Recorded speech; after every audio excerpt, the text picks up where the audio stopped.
Something strange is happening beneath the streets of New York, according to reports, and it's very much in the style of the Ninja Turtles. The New York police say that something strange is happening in the sewers. There have been incidents involving urban explorers, so to speak, who go and look for supposed secret tunnels beneath the underground infrastructure of that city of New York. The police say they are investigating a series of unusual incidents involving people entering the sewers at night through manholes. According to reports circulating on various social networks, they go down wearing suits, carrying flashlights, boots, raincoats, helmets, and specialized equipment, descending into the underground system. The individuals remain underground for hours before reappearing at different points in the city, which has sparked curiosity, but also concern about what these people might be doing.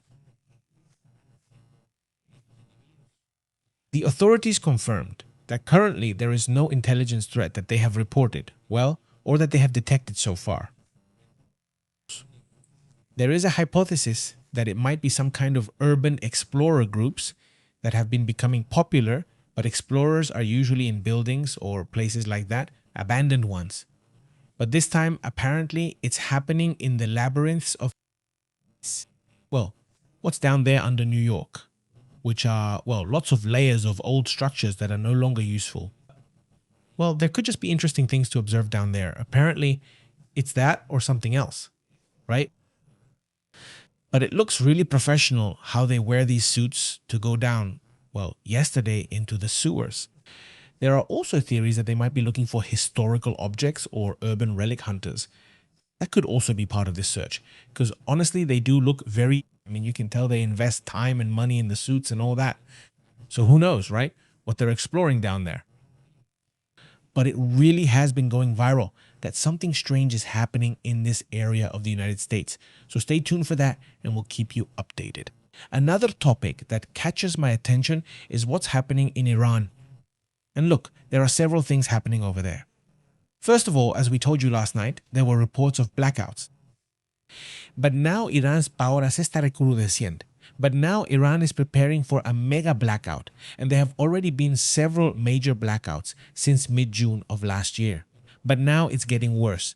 There are daily outages, at least 2 hours a day, but there are areas where they go 2 whole days without electricity. The power grid is under pressure due to aging infrastructure and lack of investment. The demand is also rising a lot because of the weather. Air conditioning and cooling systems are driving up consumption more and more. Already in 2024, this was already one of the most recurring problems in Iran. In the summer of 2024, a deficit of up to 14,000 megawatts was reported. Outages affecting homes, factories, and basic services are most common in the capital. The consequences are economically an even bigger problem. The crisis they are experiencing, besides the war that is still ongoing, maybe not at full scale, but it's still active. There are several things that catch my attention with what's happening in Iran, with what's happening, several opponents of what's going on over there in the Middle East and in that whole region. But I want you to see an image that has caught my attention in the last few days, which is an image shown by Nexta, where they display a satellite image, in which they claim that in that area, in all these points you can see there, and in other images as well, right? But anyway, let's give an example. They have been reporting that Iran has restored 2/3 of the underground missile bases that were hit by the United States. US intelligence has already said it. Various analyses on this topic have already mentioned it. And I'm bringing it up again now, because comments on this matter keep appearing from Marco Rubio himself, the Secretary of State, which is striking because he is lying in front of the United States Congress about an issue that could bring him serious legal problems. Look, let's watch this moment when Marco Rubio, the Secretary of State of the United States, said in Iran, yesterday in your Senate testimony, you told Senator Booker that the war in Iran is over. This is news to me. Look, constituents, Marines, let's go. In your testimony, you told Senator Booker that the war in Iran is over. Ego Marine in Zinthi.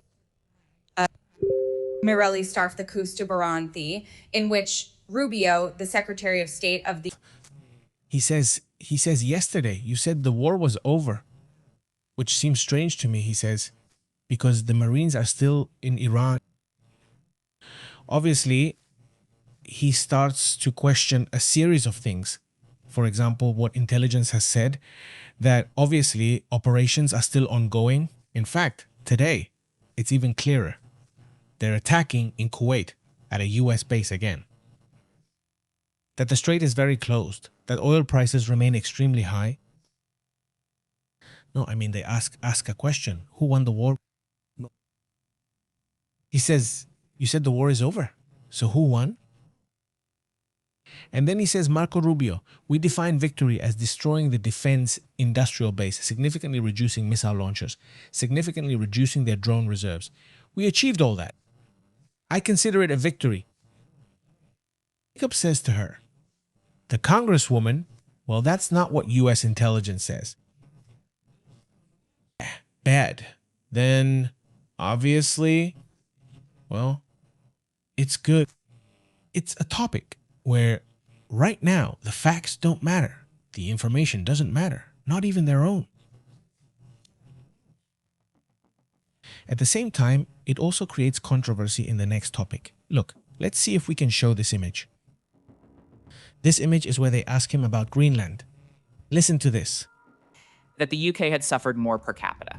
Okay, gotcha. And I assume you're aware that Greenland is in fact part of Denmark. For now. Okay. Well, you can barely hear it there. But he says, let's see, and you are. I hope you're aware that Greenland actually belongs to Denmark. And the Secretary of State responds, he says, for now. He says, for now? It's this, or, well, one thing is for him to say it when the President of the United States is fooling around out there or whatever you want. But it's a different thing for the Secretary of State to say it. In these hearings, the Secretary of State, who is the one in charge and responsible for AIM relations for the United States with the rest of the world, right? It's a very delicate issue. And well, those are things that just happen. The people from NATO are also taking note, and the Europeans are saying, hey, they keep insisting on wanting to invade their own partners now, right? Or at least the intention is there, right? Obviously, it's also a tremendous issue, isn't it? Meanwhile, according to Western officials, they are citing data released by the OAS, which claims that at this moment, the nuclear risk with Iran is now higher than pre-war levels. And that's exactly what they're questioning Marco Rubio about. They say to him, look, you don't have the uranium, the Iranians have it. They have the missile launchers. It's already known, according to intelligence, that they're already starting to manufacture drones again. And they're starting to manufacture ballistic missiles again. And now he says, and now they really have a reason to want to have nuclear weapons. Before, maybe they didn't have it because they hadn't been attacked. But now with this attack, well, now they're going to justify it and say, hey, we don't want to be attacked. We need to have deterrent weapons, right? So, let's see. The move that was made is being heavily criticized internally in the United States. In documents, restricted OAS documents, according to what Bloomberg has observed, state that Iran's large uranium reserves are practically already suitable for nuclear weapons. At least enough to build 10 nuclear weapons. So what are they saying there? According to this report that Bloomberg obtained, the capacity would be greater than what was previously thought, right? Because they claimed it was 60%, maybe it's more than 60%, 440.9 kilos. 440.9 kilos would be highly enriched uranium. Yeah, it's tremendous, honestly. And at a point where no, there's no security. So when are things going to calm down? And forget about all that. And about who really won. Because as long as the Strait of Hormuz remains closed, as long as Iran's military capabilities aren't really finished. What they've apparently finished is just the naval part. right? But the naval part was almost just for show or decoration. It was known that part of Iran was very weak. That part wasn't reinforced, not like the part that is reinforced. Well, in any case, those are the gunboats, and they have a ton of those. Why? Because they can mine and shut down the Strait of Hormuz. They can't attack the United States on its coast with ships or anything like that. They have some submarines. But aside from that, their capability is very minimal. Their main capability is internal and within the region, not in being able to put pressure on the world through the Gulf countries, right? A while ago, we saw how the price of oil was already shooting up. And if it stays above $100, it's already heading towards $101. It's going up slowly, but the price of oil is rising right now.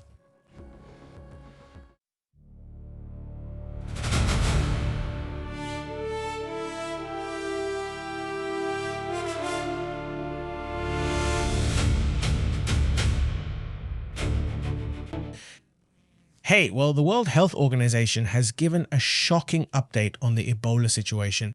The head of the WHO warns that many contacts of Ebola patients aren't even being traced.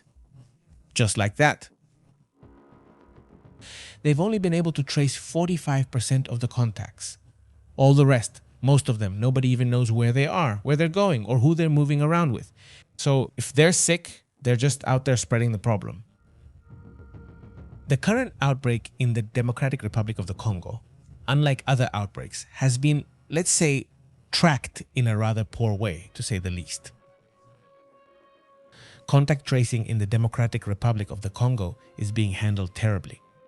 They say that this comment made by the head of the WHO was also necessary to understand and to be said, because it wasn't clear what the problem was, why it keeps spreading, why they haven't been able to contain it.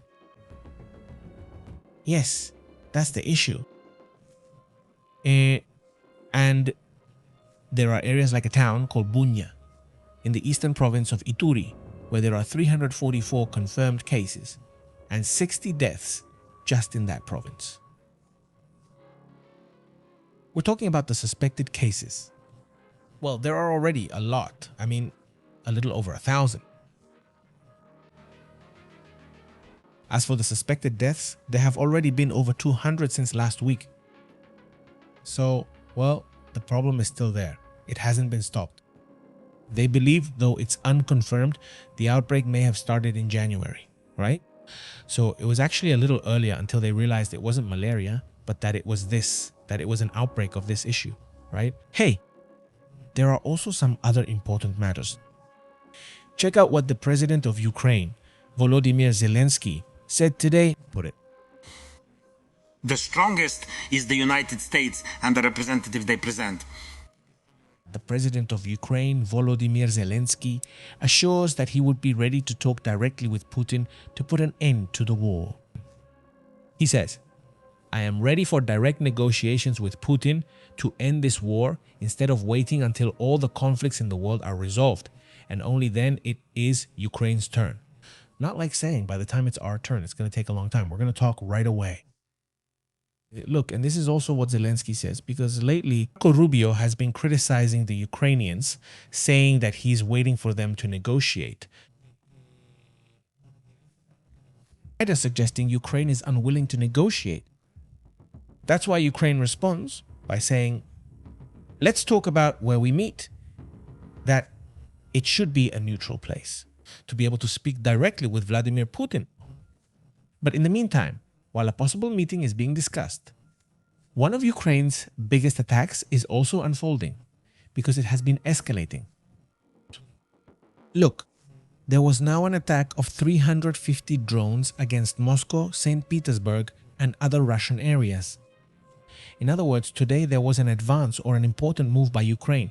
Why? Because there is a Russian economic forum and they want to put pressure in that regard. They want to put pressure on Vladimir Putin's regime and show some tremendous explosions.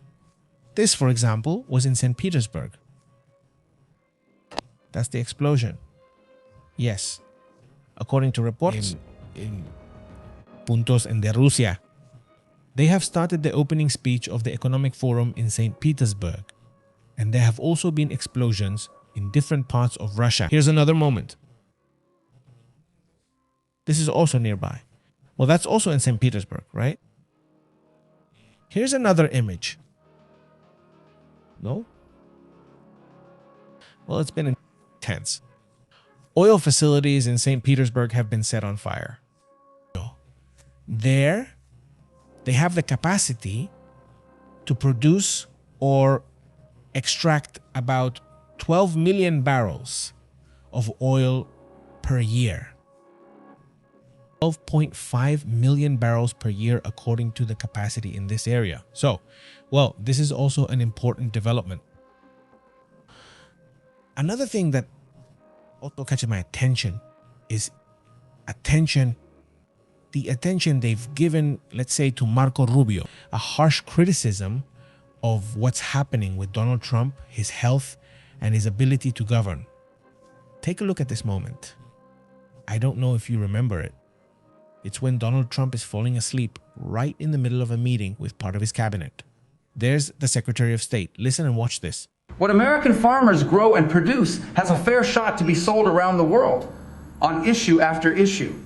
That's been the case. You talk about foreign aid reforms. This is not our money. This is taxpayer money. There he is, completely asleep. And check out what this congressman says. Who questions it, right? This congressman is named Liu. He says the following. Where President Trump has fallen asleep. That's false. He asks him, have you ever been to a meeting where President Trump has fallen asleep?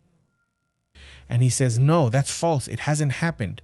On the contrary, he never sleeps, that he gets up at 2 or 3 in the morning, that he actually wants to sleep, right? Supposedly, yes, complaining. And he says, I'm going to show you another video. And he tells him that he has several videos showing how Donald Trump falls asleep. Yeah, I mean, maybe he doesn't sleep at night. Who knows? But that he falls asleep. He definitely falls asleep, and that's been seen a lot. Well, that's it for now. This year, 13 occasions have been recorded in which Donald Trump has fallen asleep in one of his meetings. And well, it's concerning because of the health issue, which is already being questioned. And obviously it raises even more questions because of the age issue and everything else, right? So at the end of the day, these images don't help at all with this situation. In fact, on some occasions, you can see Marco Rubio touch Trump's arm, kind of to wake him up, right? He's saying no. And this Trump here touches his hand to get the other guy to wake up, who then wakes up like, yeah, I'm awake. The thing is, well, it's one thing to want to defend your boss, right? In this case, Marco Rubio Trump. I understand it perfectly. So he's his boss. He doesn't want to say that he suddenly falls asleep. He's not there yet. It might be fine until then. The part that's not possible, and that's what this congressman is questioning him about, is that you can't lie in a congressional hearing, because then it's a totally illegal issue under United States law. So in that case, maybe, I don't know, just not answer, right? Not say anything, whatever. But if you tell a lie, obviously Marco Rubio would get himself into trouble, right? And he says, no, that Trump doesn't fall asleep. Well, that's the thing, right? Meanwhile, check out what happened in China. Take a look at this.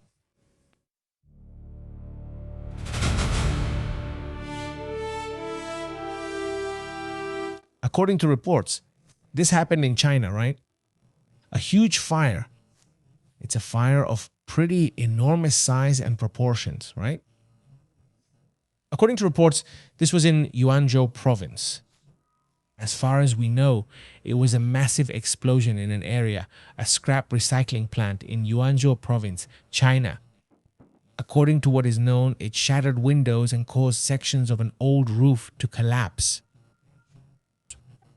In a factory that was next door, we know that the effects were not only in the plant, but also around it, as it caused some pretty severe effects.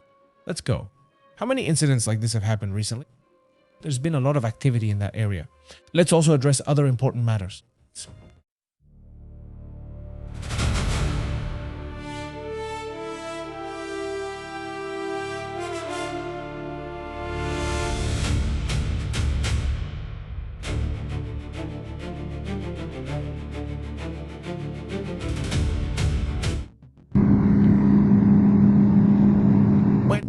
Well, more images keep coming out, this time also in Russia, but not in St. Petersburg, but in Tula.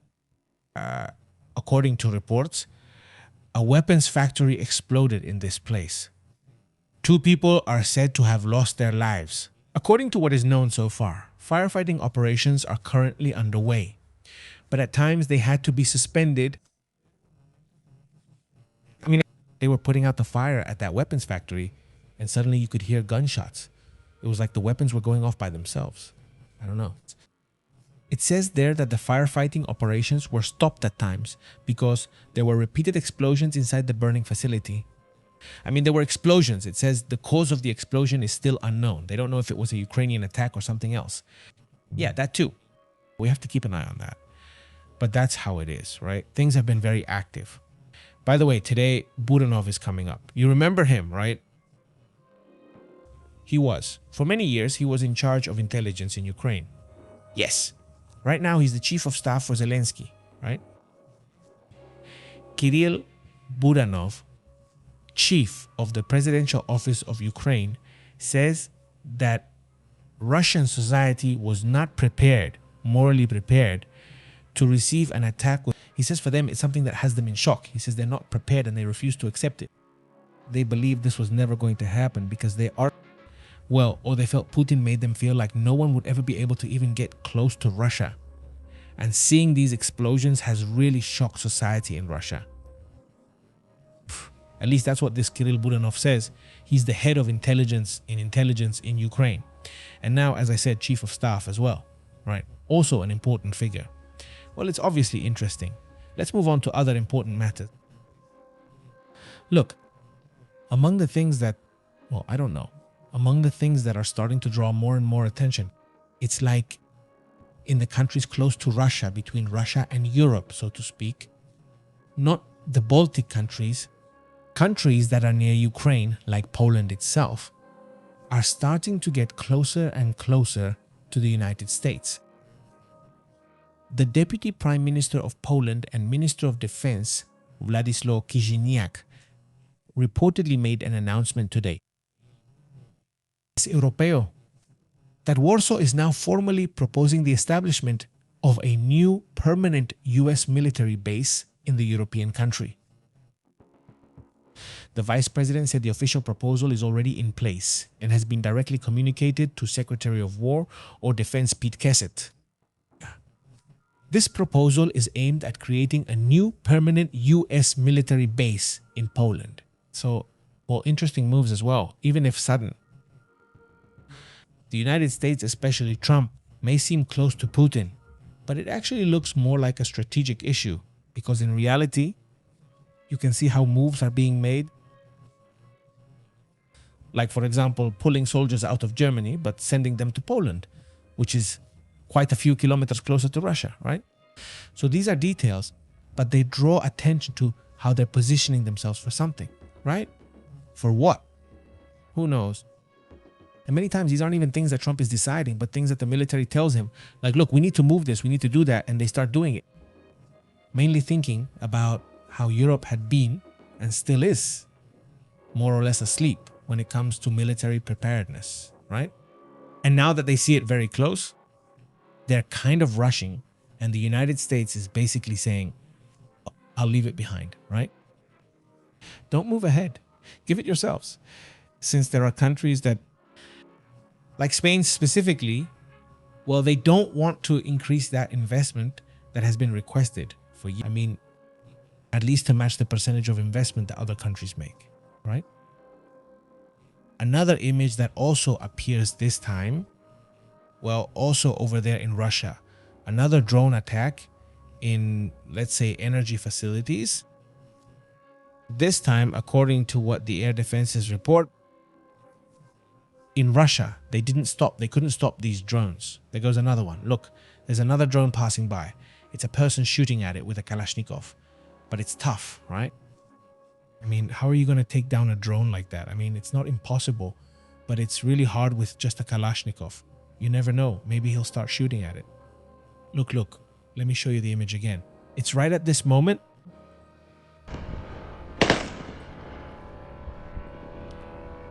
There's the person back there shooting at it. That's how things are. On this topic, let's move on to other subjects. Hey, go ahead and share, help us out. Let's move on to other important matters. How are you? Sedilcia, Nova's dad. How have you been? Awesome. Thank you so much for that 1,000th like. Greetings. That's great. Miguel, how have you been? To the whole community that's joining, thank you for sharing. Hector, how have you been? Hector, big greetings. We're watching from the computer. That's great. Well, look, you keep working and we'll stay here keeping you informed. Let's move on to another detail, another important matter as well.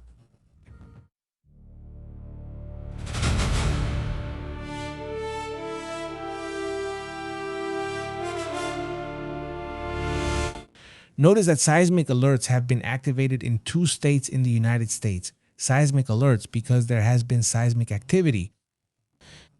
A while ago, we talked about what's happening over there in New Zealand, where they currently have an alert for a possible major earthquake. No, that's what the scientists from Oakland University are saying. But now we're heading over to California. An area, as you know, is always active, right? That's this area. Let's see, there it is. Sorry, there we see it. There you go. There it is. Yes, this area. For example, yes. Well, sorry, not this area. This is Peru, which, by the way, also had an earthquake, right? There was a magnitude 5 earthquake in Peru. No. Here we're saying that over in California, they're reporting earthquakes that are very shallow. Well, according to the reports, there are 2 states on alert, which are California and Oregon. They have activated or are activating emergency alert signals in the area. Orego Bieles Comunales Costeras. The first alerts come from the United States Geological Survey, which detected a 5.7 earthquake in the Pacific Ocean. This quake would be within, let's say, the network of fault lines between California and Oregon, affecting several coastal communities. For example, Eureka, California, Reedsport, Oregon, about 380 kilometers to the north. Some tremors were felt. Right, we're talking about areas along the coast between northern California, as we can see, and southern Oregon, right? According to what is known, the epicenter was about 88 kilometers from Eureka, a city of about 25,000 inhabitants in the northern California area. As far as we know, the earthquakes were between 4.5. Yes, and let's see. Here are all the data. Let's see, this earthquake is the 5.71, which is this one. Yes, I mean, it's big. 5.7 is not a small thing, and also at 10 kilometers deep, so it's not a small thing, right? And then there's this other earthquake, which is 5.1. Look, it said 4.7, but no, they already changed it to 5.1, so it's not a small thing. Friends who live over there in that area, just be cautious, right? Let's see what to do and know that things are really active over there.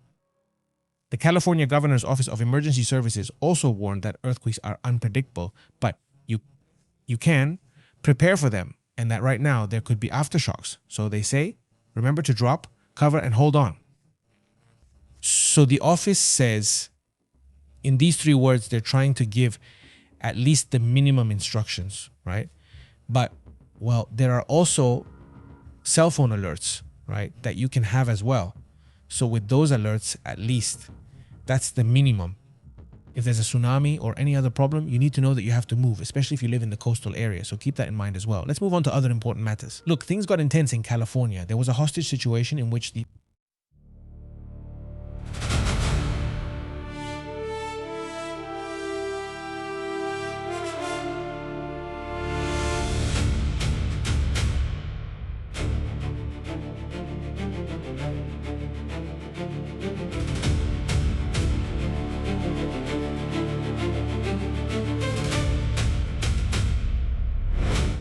things got intense.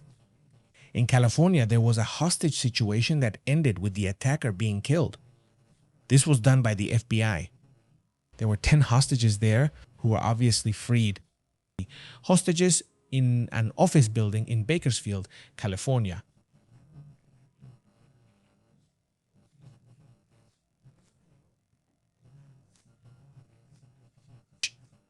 By the way, there's quite a community there that watches us. Let's hope everyone is okay, and you'll let us know if you heard anything about the case, right? The police in that part of California confirmed that all the hostages were unharmed. and the suspect's name is Anthony Scott Searles Harris, 41 years old and a former soldier, dishonorably discharged, by the way. No, he already had issues there with the army. But anyway, at the scene, during that shooting in the early hours of Wednesday, the authorities reported this morning at the press conference that this person had died and that the hostages were already freed, right? The crisis situation began on Tuesday, since Tuesday night, when the Bakersfield Police Department responded to a bomb alert at the office building where an educational department of the Chase Bank branch operates. When entering the building, the officers found a man barricaded inside, with 10 people according to what AP says. That's when the FBI stepped in, taking control of the special intervention at 11 p.m. last night, right? The Federal Bureau of Investigation joined the SWAT operations around midnight, according to Shirley Shelby, spokesperson for the Bakersfield Police and quoted by US media. The active response didn't begin until 1 in the morning. Yes, approximately. But there was a bomb threat since 1 in the afternoon. I mean, since yesterday at 1. So, well, first they released 2 hostages, then they took him down and managed to free all the others, right? But yes, it was very intense between yesterday and today. What happened in Bakersfield, California, right? And well, here's the detail. Also, there's something else happening right now. This is being reported in the capital of Somalia. Let's go to the map to see if we can show it here. Let's go to Somalia to start, and then let's head to the capital, right? I mean, this is Somalia, right? And here there have been, well, a series of attacks happening in this area, in the capital. That's Mogadishu, right? Well, in that area, reports say that there are armed clashes between government forces and groups aligned with the opposition. According to local media reports, there is something going on and there are attacks. Somalia is a country. It is already heavily infiltrated, so to speak, by radical groups that stretch from here all the way to Mozambique, right? Up to this area. Isn't that so? We're talking about the far south of Africa, where ISIS groups have been getting involved and are trying to control areas. I don't mean, they're not necessarily ISIS groups in this case. Here they talk about opposition groups. They don't specify which ones. But we'll go into detail. We'll see what else is known about this topic, right? Because it's pretty serious, obviously. Another issue that is also drawing attention right now is that Iran has reportedly rejected all of Trump's claims. Everything Trump has said in the last few hours is true, that he's already negotiating, that he's talking with Mojtaba Jamineh, and they agree that Mojtaba Jamineh would love to meet him. I mean, that's good. Or I know that he would like to meet Mojtaba, whatever the case may be. That Iran has already said they won't have nuclear weapons, everything. Everything Trump said, Iran says it. We don't know where they're getting it from. They said it's Donald Trump's fantasies. That's how he said. Look, if it were another president, anyone else, well, you'd say, well, it's hard to believe the Iranians. The problem with Trump is that he's lying all the time. All the time. He makes up narratives that he wants to hear from others. Just imagine if he wants to hear some, I don't know, let's say from Claudia Sheinbaum, the Mexican president, or from Merz himself, the German chancellor, whoever you want. He wants to hear something, and instead of actually listening to it and trying to understand their true meaning, he makes up a comment. He doesn't say no, he just says that the WHO guy says, I'm healthy, just to say it like that. The guy said, I haven't even checked him, so why would I say that? He makes things up, right? Constantly. He does it so much that I don't even know if he's aware of it anymore. But he does it all the time. A lot of people are like that, right? That's how people live, right? Yeah, he makes up little things, but all the time. But if you're not the president of the United States, maybe you don't even notice or you don't care. It's not like, I mean, damn. But when you're the president of the United States or an important politician, an important figure, they're checking every detail of what you say, obviously. And if it doesn't match reality, they call you out on it over and over. So his whole first term was like that. And his second term is the same. Because why would it change? So, I mean, Iranians are also very dishonest. Well, yes, but here we're talking about the fact that it's expected for them to be dishonest. That's how they've been, right? That's even their strategy, that ambiguous strategy. Well, it's really not ambiguity. It's just lying, only in a different way, constantly. In Trump's case, the way he handles things is already at a very fantastical level. Why would Mokhtar Bajamene want to see him? I mean, why would he want to meet with him when he was the one who eliminated his father just months ago? They haven't even buried him yet. There's still no funeral. Just imagine, there's still no funeral yet. The funeral will be in a few days. But there's not even a funeral yet. And he says he's already going to meet with Trump, you know? I mean, or that he would like to meet him, right? Well, where from, right? I mean, yeah, I understand he met with, what's his name? Kim Jong. However, the situation is different because of how it was done. With promises, by the way, that were also never fulfilled. Luckily, because the promises Trump made to Trump and to Kim Jong-un were crazy, right? But anyway, meanwhile, today as well, in an interview with Trump, the reality of what supposedly happened with Netanyahu is revealed because Israel came out to say it wasn't true, that they had called Trump crazy and that they had fought. I mean, Israel said, no, man, that's not true. It didn't happen. They asked Trump about it and he admits it happened and that he called him crazy, right? So, well, that too.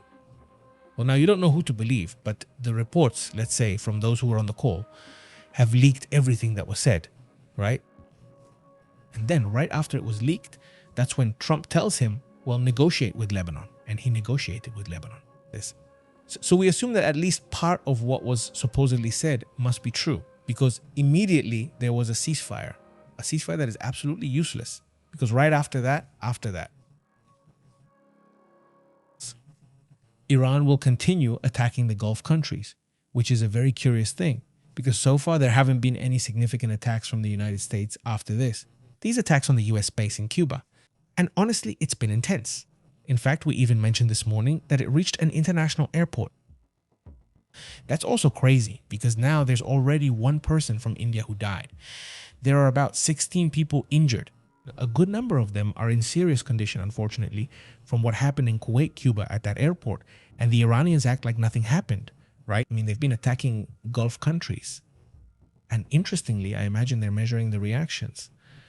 What's surprising is that there hasn't really been a strong response in that regard, right? I mean, in any case, it's more about defense, but not about response. I mean, not about counterattack, right? At least not as visible as what they were doing. Because, I mean, there have been reports of explosions on this island. That's porque digo, si ha habido reportes de explosiones en esta isla, en la Chin, right? There have been reports of explosions here. It's not very clear what happened, but there have been reports of explosions in this area. It's believed that these could be attacks from the United States, Israel, or some Gulf country, but it's not clear. It's not exactly clear what's happening there. Anyway, let's move on to other important matters.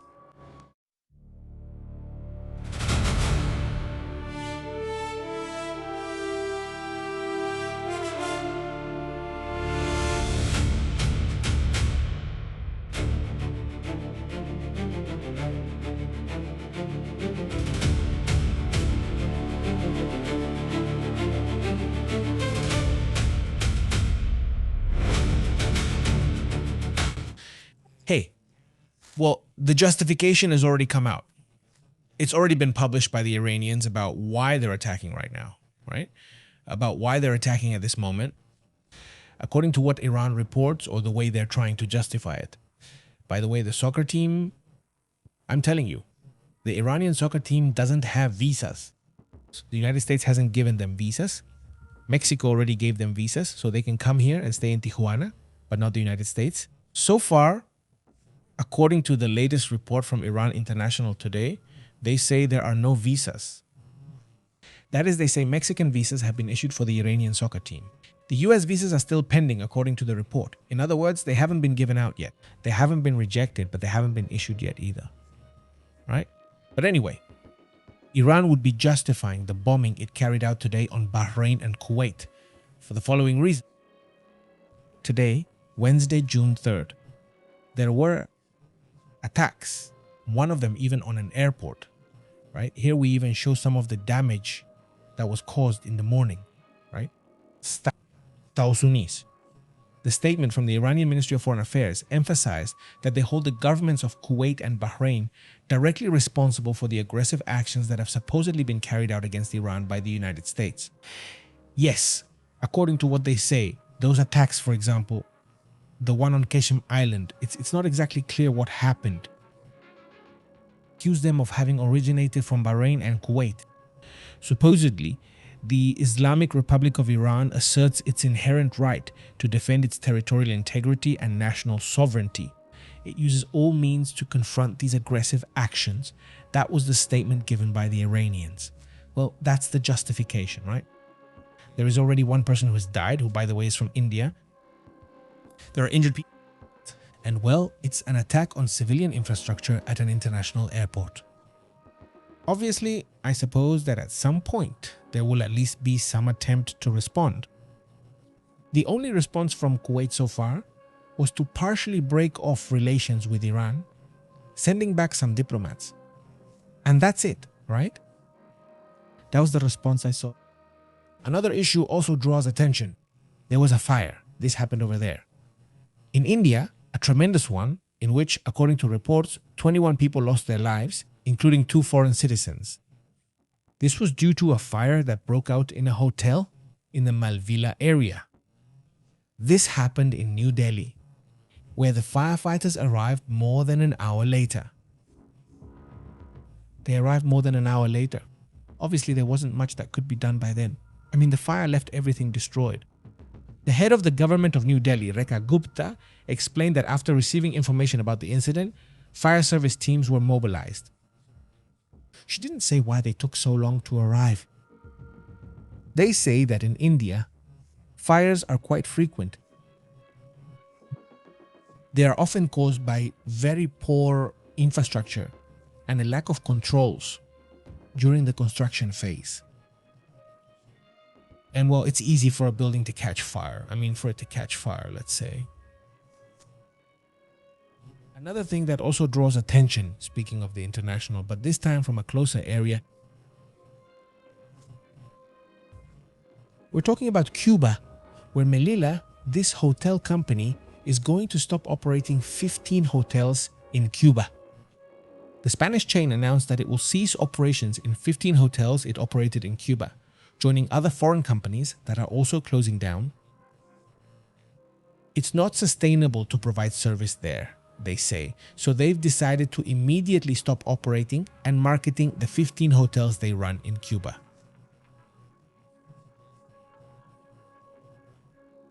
This is mainly due to the geopolitical, social, legal, and economic context of the island. That's what they have explained, right?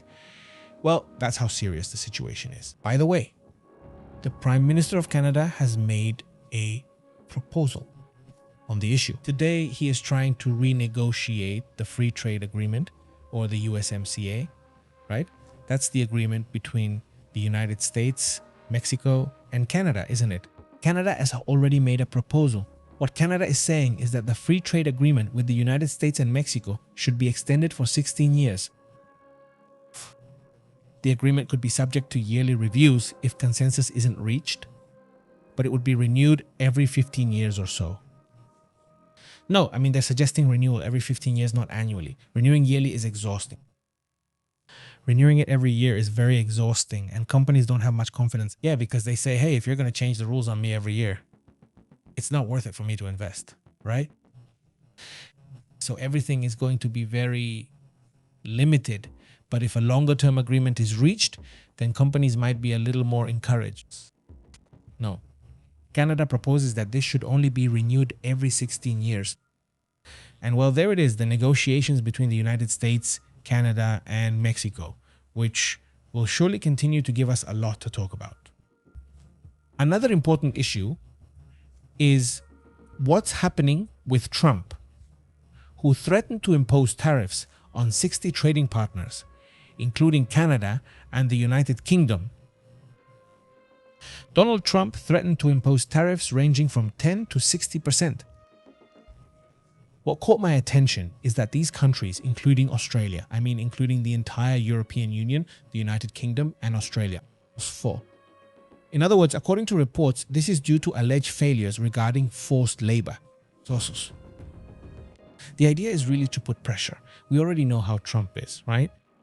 He likes to pressure people, saying it's because they have poor service, forced labor, and other issues. He claims they're not following the rules, unlike the United States, which supposedly does. Because of that, then, well, this tariff and punishment, things like that. Trump responded by imposing general tariffs of 10%, but now he could raise them to 60%, supposedly to these partners. Now, the proposal for tariffs due to forced labor would affect key partners, including Japan. By the way, Taiwan, China would allow Trump to bypass tax limitations, taxes, previously imposed by the courts on his protectionist agenda. This is, let's say, a legal way to be able to impose tariffs. No, he couldn't find a way. You see, the law in the United States blocked his tariffs. I mean, he imposed tariffs and the law in the United States said, no, you can't do that. You can't have tariffs. You have to return the money, which is billions and billions of dollars that you have to give back to those countries, right? Or to those companies that you charge. So now they found this legal loophole where if you accuse them of forced labor, then you can impose a tariff. Well, that's what they're accusing countries like Japan and the United Kingdom of. But really here, nothing, right? That's one of the things about this topic. It's the trick, right? First they do it and then later they'll see what to do, right? But anyway, let's move on to other important matters.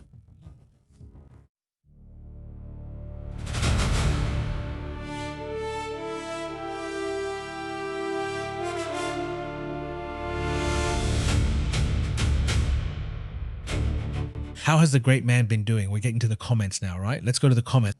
How have you all been doing? Well, it's already Wednesday and the month has started to move along. We're getting there with the World Cup topic. I think we're going to be hearing about it. There will surely be stories related to geopolitics, international affairs, and the World Cup. Of course, we'll be discussing them here. Greetings to Gas Duro. How have you been? Hugs to you. How is Leonardo? Greetings to Leonardo too. Vilma. How have you been, Vilma? MT, greetings. Panterita, how have you been? The Popocatépetl and the volcano of fire. Both of them are still active. I want to check it for you. Let's see how's that issue going. I didn't see it today.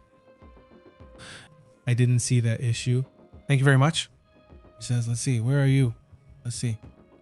I don't know. Okay. He says, Eliseo, greetings. How have you been? Hello? A big hello? What's up? I just stopped by to see what's going on here. Eliseo, how have you been? Greetings. He says, much better. Miguel, how have you been? A big hello. Marisol, how are you? What's up? Chelly? Greetings, Chelly. What's up? Any news? Big greetings to you too. She says, let's see, where is she? Wait, this girl, they're putting a lot of religious stuff here. No, come on, please. No, out of respect, right? We send greetings to this person, but that's not really how it is. It's clear. It says so when commenting, that respect is important, which is what this greeting is about. Thank you, El Nariz. Some of the most beautiful and wonderful countries are in Latin America.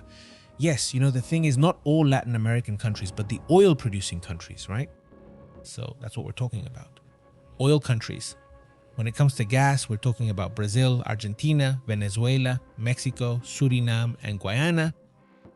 For countries that have oil and gas, it brings them an important benefit if it's used positively for their economy. That's good, right? That can be taken advantage of and lead to interesting growth, right? Hopefully, right? Hopefully it does. But yes, let's say it's not hitting as hard as in other regions. The part of the world that's really booming is Asia, right? Especially South Asia. Cheers, Daniel. How have you been? Cheers. Hope everything's great. What's up? Who else is around here? And Monica, how have you been? Greetings. What's up? Who else is around here? Greetings all the way to Chile. A big hello. Yesenia, how have you been? Very good. Thank you to everyone joining the community. Marisol, very good. What's up? Greetings. From 34 to 10 degrees at the high school. I mean, the temperature dropped a lot where you are. I don't even know how much it is here, honestly. So it's not going to be super early in the morning. but it's cool, obviously. And right now I have no idea. In theory, it's supposed to rain, but I think it's actually sunny right now. In theory, it's 28 degrees, it says here. 28 degrees, right? Well, that's really, really nice. Look, the next few days, it's not that it's something super strange in June. For us, it's something extremely rare. The high today is 30 degrees, sorry. 30 degrees is the high. The high tomorrow is 29 degrees. The high the day after tomorrow is 29 degrees. The high on Saturday is 31 degrees. Excellent weather, right? Extremely excellent. Besides, it's a bit cloudy with some rain. And well, that's how things are. Greetings, someone tells me they work near where they went into the sewers. It's an avenue on McDonald's Avenue. That's crazy, Mar. What do you want it to be, Mar? What do you think it is? I mean, maybe they're explorers, and that could be one possibility, right? That they're explorers, I don't know. Or maybe it's just interesting to see what they're doing. I mean, if they're going to post it, it would be great to see what it looks like inside there. There must be so many things there. Because there are areas, there are paths, ducts that have been abandoned for a long time, right? They don't work anymore. So then maybe the Batcave could be there and you wouldn't even notice, right? But who knows what things they might find, right? Like old sections of the subway, I don't know, right? Things, old buildings, right? Things like that could be around there. I mean, it's a city that's already pretty old. And still, they've always had that thing about building underground too. Interesting, right, Omar? I think it's some kind of urbex, like in Guadalajara, right? Urbex is like urban exploration, right? I imagine... Omar, consider. He says today it's over 15 in Galicia. I mean, 15 degrees, maximum 15 degrees, right? It's nice and cool, really nice, really great. I mean, I think that's a really good temperature. I don't know what you think, but I imagine you'll also be very happy with that temperature. I'm happy with 28 degrees, right? There have been Junes when we'd already be at 40 degrees by now. So having this as the maximum is great. It's 2:23 in the afternoon here in the northeast of Mexico. Mexico City time, obviously the same time. And if not, well, okay, we'll see each other later, right? We keep practicing and staying informed about world events. Thanks for sharing. Today I made a report for you about some UFO cases that are being brought back up, and also a couple of videos that were sent to me that are interesting. So, well, we'll try to keep updating all those topics too, because they're going through a very interesting declassification. And I think we need to bring up cases from other times, right? From other decades, don't you think? Awesome, Panterita. Yeah, 28 is great. Yeah, it's really good. Eliseo Leonardo says he's going to get dressed. Argentina is beautiful. 20, wow. 20 degrees. That's great. That's great. Argentina has perfect weather today. Awesome. Hugs. Hope you're all doing well. See you later. Goodbye. We interrupt your regular programming. Well, thank you for tuning in to La Verdad. This is PP Live. The truth is intense. The unusual is real. Here we analyze it. Global approach, don't miss out. Connect to the channel. PP Live controlling the signal. Pepe and Astrid telling it like it is. Raw journalism. Here it's respected. Activate the alert, don't lose track. Until next time. Yes, sir. We're taking attendance.